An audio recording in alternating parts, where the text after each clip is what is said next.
বাণিজ্যিক ছবি ইন্ডাস্ট্রিকে বাঁচিয়ে রাখে, মানে অ্যাক্ট্রেস যদি ধরি প্রায় সবাই তাই, কোনো না কোনো সময় ড্রামা করে। একজন বিখ্যাত দাবাড়ুর তার জীবনের একটা অংশ, পুরোটা না, কিছু একটা টিনেজ পর্যন্ত একটা পোর্শন, যে সময় সে সাংঘাতিক কাণ্ড করেছিল। গর্কি সদনে 16 জন দাবাড়ুর সঙ্গে সে একা লড়েছিল।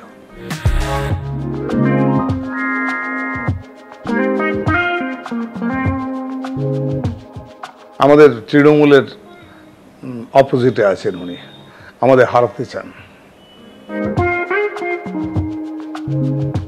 আমার প্রিয় নেত্রী, সিস্টেমের একজন অপরাধী, আমার ভাই, আমার ভিলেন, গ্রেট অ্যাক্টর, তুলনা হয় না। বোকা, গুড ভেরি গুড ডিরেক্টর, কাজের ডিরেক্টর, ট্যালেন্টেড।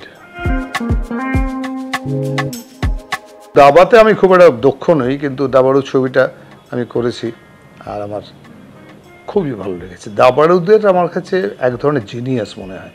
ওই যে ছোট্ট বোর্ডটার দিকে তাকিয়ে থাকে, একটা মাথ করে না, এই মাথ করাটা সাংঘাতিক। এটা একজন বিখ্যাত দাবাড়ুর তার জীবনের একটা অংশ, পুরোটা না, কিছু একটা টিনেজ পর্যন্ত একটা পোর্শন, যে সময় সে সাংঘাতিক কাণ্ড করেছিল। গর্কি সদনে 16 জন দাবাড়ুর সঙ্গে সে একা লড়েছিল।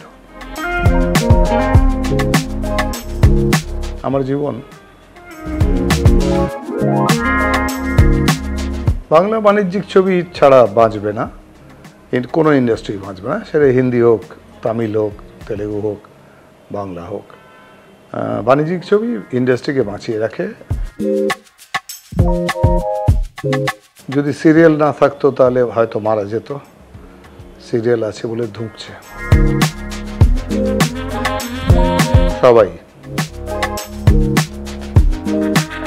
বলে যে সব হিট, মানে অ্যাক্ট্রেস যদি ধরি প্রায় সবাই তাই, কোনো না কোনো সময় ড্রামা করে। অহংকারী তো সবাই, কিন্তু দেখায় না।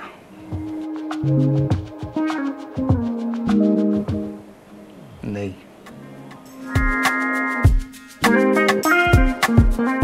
রেয়ার, কম, খুব কম। নেই এখন, এই মুহূর্তে বাংলায় নেই, ঋতুপর্ণা ছাড়া।